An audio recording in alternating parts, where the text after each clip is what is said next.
Break के बाद दोबारा आपका इस्तेमाल है। अब नजर डालेंगे कौमी और बैनुल अक़वामी खबरों पर। वज़ीर आज़म नरेंद्र मोदी ने इतवार को साबिक़ नायब वज़ीर आज़म जगजीवन राम को उनके यौम पैदाइश पर खिराज अक़ीदत पेश किया और मसावत और समाजी इंसाफ के लिए उनकी ताहयात वाबस्तगी को याद किया।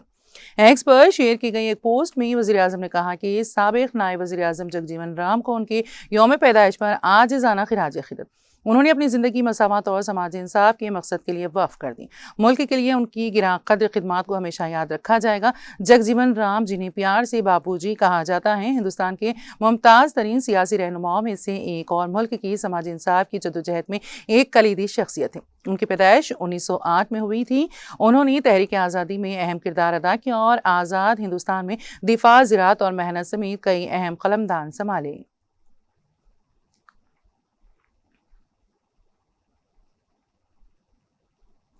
मराक़िबा अंदरूनी चिराग जलाने के मुतरादिफ हैं, जो जहालत को दूर करके इंसान को सच्चाई और सुकून का रास्ता दिखाता है। तमिल के अजीम सूफी बुजुर्ग थिरुमूलर के मुताबिक इस इंसानी जिस्म एक मंदिर की मानिंद है और मराक़िबा इसमें मौजूद एलोहियत को पहुंचाने का बेहतरीन जरिया है। इन ख्यालत का इज़हार नायब सदर जमहूरिया CP राधाकृष्णन ने भारत मंडपम में आलमी कॉन्फ्रेंस बराए मराक़िबा कायदीन हमा जहती ज़िंदगी और पुरअमन दुनिया के लिए मराक़िबा यानी मेडिटेशन से खिताब के दौरान किया है। मुंतज़मीन, मुक़र्ररीन, मराक़िबा के असातिज़ा और शुरका को मुबारकबाद देते हुए नायब सदर ने हमा जहती तर्ज़ ज़िंदगी और आलमी अमन के लिए मराक़िबा के फ़रोग़ में उनकी लगन को सराहा। उन्होंने कहा कि आज की दुनिया कई चैलेंजों से दो चार है और तनाज़ात सिर्फ बैरूनी नहीं बल्कि इंसान के अंदर भी मौजूद हैं।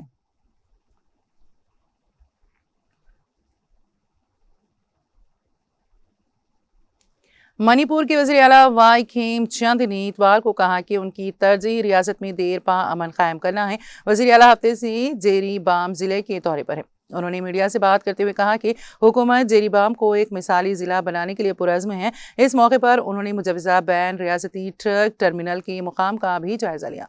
उन्होंने मुख्तलिफ बिरादरियों के रहनुमाओं, बेघर अफराद और सरकारी अफसरान से मुलाकात की और सेहत समेत दीगर सहूलियात का मुआयना किया। उन्होंने कहा, हर बिरादरी अमन चाहती है और हमें बाहमी एतमाद की कमी को दूर करना होगा। मेरा मकसद रियासत में अमन बहाल करना है। वज़ीर आला ने कहा कि 3 मई 2023 के वाक़यात के बाद पैदा होने वाले बहरान के दौरान जेरीबाम वो मुकाम था जहाँ मुख्तलिफ बिरादरियों के लोग इकट्ठे हुए और एक साथ बैठ कर खाना खाया, जो एतमाद बहाल करने की एक अहम मिसाल है।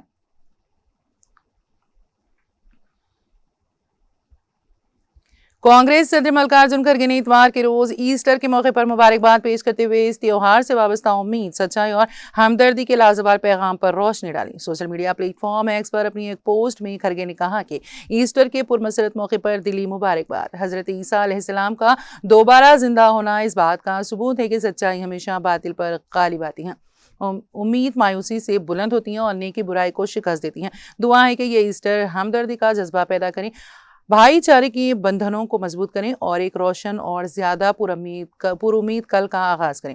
ईस्टर जो मसीहत के अहम तरीन त्योहारों में से एक है, हजरत ईसा अलैहिस्सलाम के दोबारा जिंदा होने की याद में मनाया जाता है और ये तजदीद, ईमान और मसाइब पर फतेह की अलामत है। इस मौके पर दुनिया भर में दुआएं, चर्च की खिदमत और समाजी तकरीबात मुनक्कद की जाती हैं।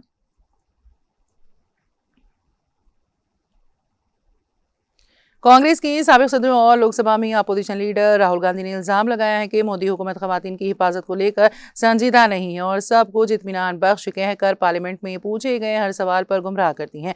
राहुल गांधी ने लोकसभा में 27 मार्च को खवातीन और अतफाल की तरक्की की वजारत से खवातीन की हिफाजत से मुतालिक पूछे गए अपने एक सवाल को मिले जवाब की बुनियाद पर इल्जाम लगाया कि हुकूमत खवातीन की हिफाजत पर ठोस हक़ाइक़ के साथ जवाब नहीं देती हैं और हर चीज़ को तसल्ली बख्श बताकर मामला ख़त्म कर देती हैं। उनका कहना था कि तशद्दुद का शिकार खवातीन जब मदद के लिए खवातीन के तहफ़्फ़ुज़ और वन स्टॉप सेंटर्स OSC का दरवाज़ा खटखटाती हैं तो मदद की बजाय उन्हें बंद दरवाजे और नामुकम्मल इंतजामात मिलते हैं। उन्होंने पार्लियामेंट में उठाए गए अपने सवाल और इसके जवाब की कॉपी भी पोस्ट की और कहा कि उन्होंने हुकूमत से पूछा था कि OSC मराकज़ में अमले की शदीद है और मुल्क भर से आ रही शिकायत को नज़रअंदाज किया जा रहा है।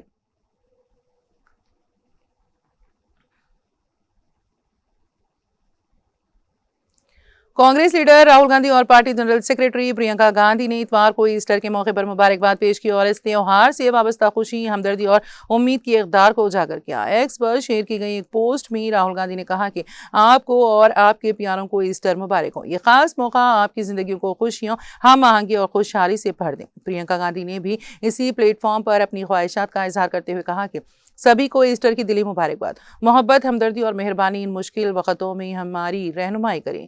ईस्टर हमें याद दिलाता है कि रोशनी अंधेरे पर गालिब आती है और मोहब्बत नफरत से ज्यादा ताकतवर है।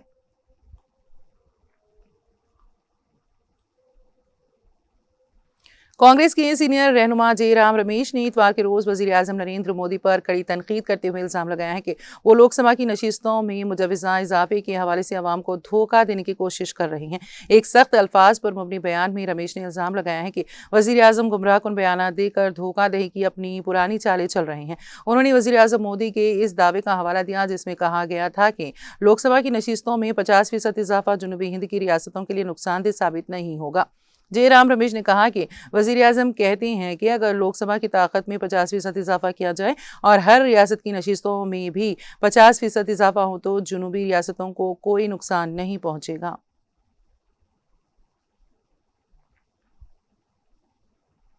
अशोक गहलोत ने राजस्थान की भारतीय जनता पार्टी हुकूमत पर इल्जाम लगाया है कि जोधपुर में कायम किए जाने वाले Rajiv Gandhi fintech digital institute का काम अधूरा छोड़ दिया गया है।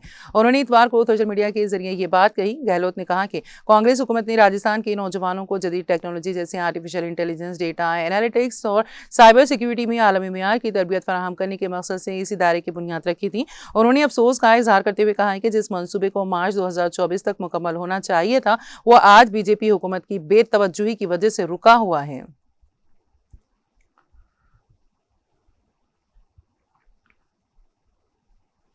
ईरान की जानिब से किए गए ताज़ा मिसाइल हमलों में इसराइली शहर तेल अवीव में मुतादिद अफराद जख्मी हो गए, जबकि मुख्तलिफ इलाकों में इमलाक को भी नुकसान पहुंचने की इतलात हैं। इसराइल के हंगामी रेस्क्यू और तिबी इमदाद के इदारे मेगन डेविड एडोम के मुताबिक हफ्ते के रोज होने वाले हमलों में 5 अफराद को तिबी इमदाद फराहम की गई। इसराइली वजारत के मुताबिक निस्फ शब से दिन के औकात तक ईरान की जानिब से कम 7 मिसाइल हमले किए गए, जिनमें तिल अवीव के अंदर मुख्तलिफ अहदाफ को निशाना बनाने की कोशिश की गई। एमरजेंसी सर्विसेज के मुताबिक एक 45 साल शख्स शीशे के टुकड़े लगने से मामूली जख्मी हुआ, जिसे बाद-ए-ज़ां अस्पताल मुंतकिल कर दिया गया। दिन के वक्त भी इमदादी टीमों ने मजीद 3 वाक़यात में जख्मी होने वालों को तिब्बी सहूलत फराहम की, जिनमें 2 अफराद शीशे के टुकड़े लगने से जख्मी हुए, जबकि एक शख्स धमाके की जद में आकर हलाक हो गया।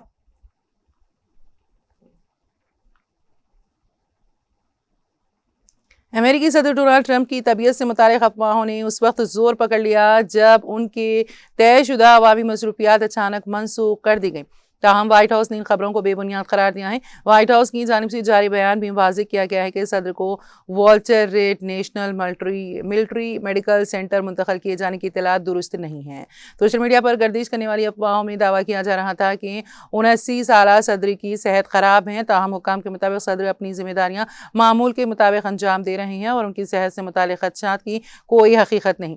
ये क़यास आराइयाँ उस वक्त बढ़ी जब व्हाइट हाउस ने ऐलान किया कि सदर दिन भर मजीद कोई अवामी सरगर्मी अंजाम नहीं देंगे, जो एक गैर मामूली पेशरफ्त समझी गई, क्योंकि वो आम तौर पर वीकेंड पर मार ए लागू में वक्त गुजारते हैं।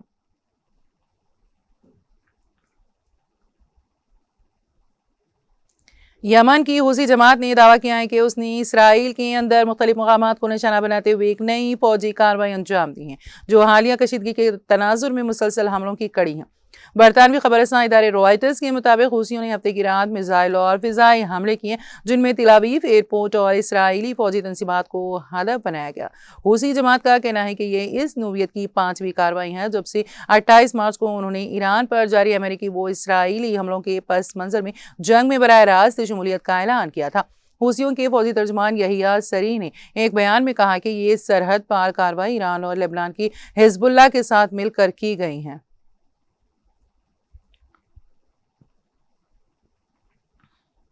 आज़रबाईजान ने ईरान में जारी जंगी सूरत हाल के पेश नज़र इंसानी इमदाद की एक और बड़ी खेप रवाना कर दी है, जिसमें खुराक और तिब्बी अशिया शामिल है। मीडिया रिपोर्ट्स के मुताबिक इस इमदादी खेप का मजमूई वजन 200 टन है, जिसमें 190 टन ग़िज़ाई मसनूआत, 60 टन अद्वियात और 3 टन तिब्बी सामान शामिल किया गया। हुक्काम के मुताबिक ये इमदाद इल्हाम अलीफ की हिदायत पर भेजी गई है, जिसका मकसद हमसाया और दोस्त मुल्क ईरान के अवाम की मौजूदा ज़रूरियात को पूरा करना है। इससे कबल मार्च के महीने में भी आज़रबाईजान ने ईरान के लिए इमदादी सामान रवाना किया था, जिसमें 10 टन आटा, 6 टन चावल, 2.4 टन चीनी, 4 टन से जायद पानी, तकरीबन 600 किलोग्राम चाय और करीब 2 टन अद्वियात व तिब्बी सामान शामिल था।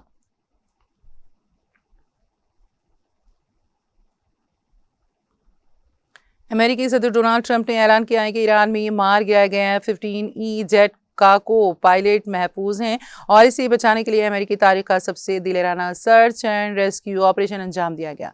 इससे कबल CBS ने ज़राए के हवाले से दावा किया था कि एक पायलट को बचाकर 2 अमेरिकी फौजी हेलीकॉप्टरों के जरिए वहां से निकाल लिया गया है। अपनी social media app truth social पर एक पोस्ट में ट्रंप ने कहा कि मेरे साथी अमेरिकियों, गुज़िश्ता चंद घंटों के दौरान अमेरिकी फौज ने अमेरिकी तारीख के सबसे दिलेराना सर्च एंड रेस्क्यू ऑपरेशन में से एक को अंजाम दिया है। ये ऑपरेशन हमारे एक ज़बरदस्त क्रू मेंबर अफसर के लिए था, जो एक इंतहाई काबिल एहतराम कर्नल भी हैं।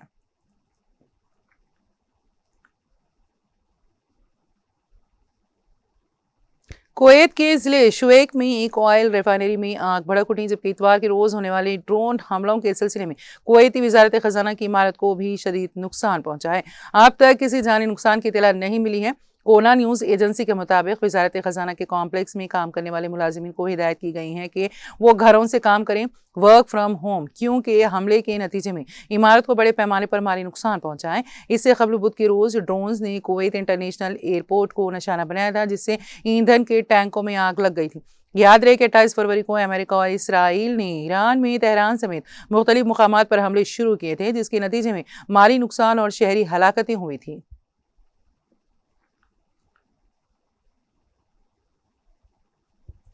इसराइल की पुलिस ने तेल अवीव की थिएटर स्क्वायर पर जंग के खिलाफ एहतजाज करने वाले 17 अफराद को गिरफ्तार कर लिया। रिपोर्ट के मुताबिक हफ्ते के रोज इस मुजाहरे में मुजाहिरीन हुकूमत से लेबनान, ईरान और गाजा पट्टी में जारी फौजी कार्रवाइयां बंद करने का मुतालबा कर रहे थे। अगरचे इसराइली की इजाजत दी गई थी, लेकिन ये शहरी हिफाजती उसूलों की खिलाफ वर्जी करते हुए मुनक्कद की गई।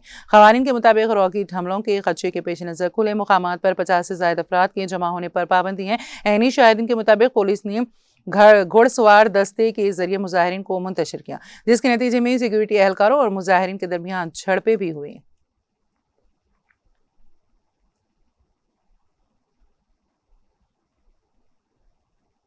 ईरान की फौजी कमान के खातिमुल अनबिया मरकजी हेडक्वार्टर के तर्जुमान इब्राहिम जुल्फ़िकारी ने इतवार को कहा कि अमेरिकी पायलट को बचाने की कोशिश नाकाम हो गई और इस दौरान 2 ब्लैक हॉक हेलीकॉप्टर और एक C-130 फौजी तैयारा मार गिराया गया। उन्होंने कहा दुश्मन की कोशिशें पायलट को बचाने में नाकाम रही। इस्फहान के जुनूब में दुश्मन के फिजाई अहदाफ को निशाना बनाया गया, जिनमें 2 ब्लैक हॉक हेलीकॉप्टर और एक C-130 फौजी ट्रांसपोर्ट तैयारा शामिल है।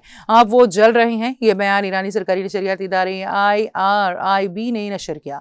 इससे कबल ईरान की सलामती इनकलाबी गार्ड कोर IRGC ने ऐलान किया था कि एक अमेरिकी तैयारा जो पहले मार गिराया गया F-15E लड़ाका तैयारे के पायलट को तलाश कर रहा था को इस्फहान के जुनूब में रोककर तबाह कर दिया गया।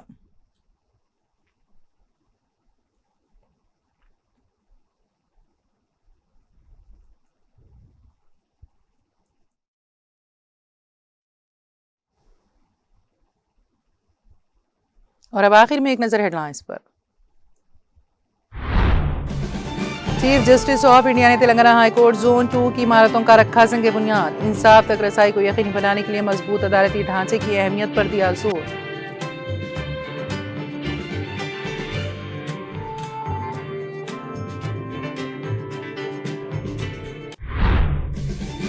वजीर आला रेवंत रेड्डी ने बाबू जगजीवन राम को पेश किया खिराज अकीदत। पसमानदा तबकात और मेहनत कश तबके की फलाह बहबूद के लिए बाबू जगजीवन राम की अजीम खिदमात को सराहा।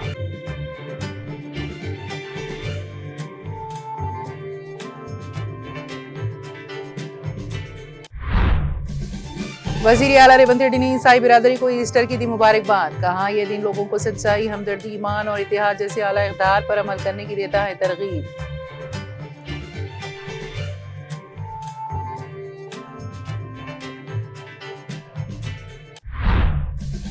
केटिया ने अमेरिका के न्यूयॉर्क में कोलंबिया यूनिवर्सिटी में मुनक़िदा इंडिया बिजनेस कॉन्फ्रेंस 2026 में की शिरकत, तकरीब से किया खिताब। तेलंगाना की तरक्की की दास्तान को आलमी प्लेटफॉर्म पर किया शेयर।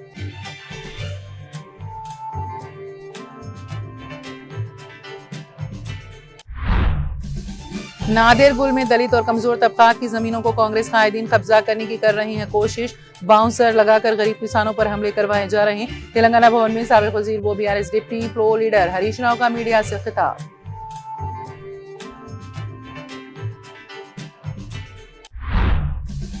राहुल गांधी ने मोदी हुकूमत को बनाया तनकीद का निशाना, कहा हुकूमत खवातीन के तहफ्फुज़ के मामले पर संजीदा नहीं।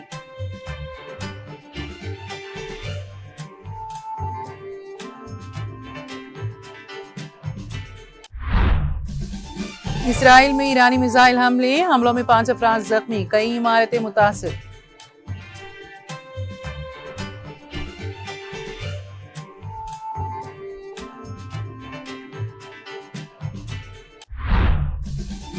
और अमेरिकी सदर ट्रंप की सेहत से मुतालिक अफवाहें, व्हाइट हाउस ने सख्ती से तरदीद करते हुए खबरों को करार दिया बेबुनियाद।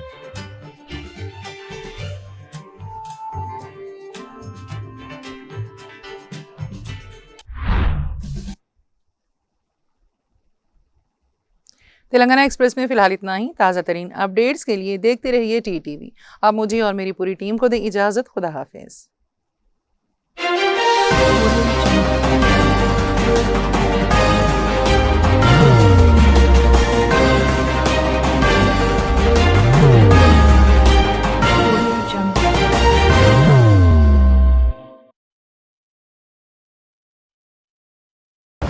जिंदगी में कितना भी हो मुश्किलों का अंधेरा, रासिक स्टोन से चमकेगा किस्मत का सितारा। सीधे खानों से निकालकर तराशा गया और डॉक्टर रोशन और डॉक्टर MM रजा के ज्ञान से संवारा गया। इल्मी जवाहरात एक बेशकीमती इल्म है। ये जिंदगी के हर मोड़ पर हमें आगाही देता है।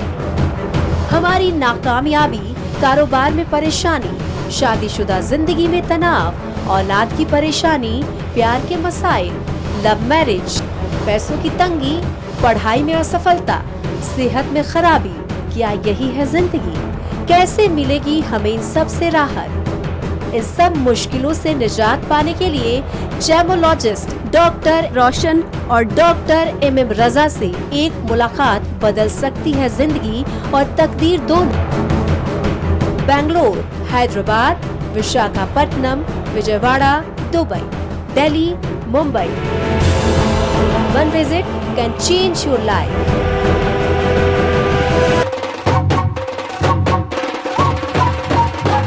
जगमग दिल के तारों में रिश्तों की होगी धुन, सोनिए तू, उखड़िए तू, सबको सुनाने अपने दिल की ट्यून, डार्लिंग दुल्हनिया तुझे, अब रुक मत, ये मोमेंट तेरा है। डार्लिंग दुल्हनिया तुझे। Be the showstopper, be the showrunner. Show how it's done. Come celebrate the Brides of India with Malabar Gold and Diamonds.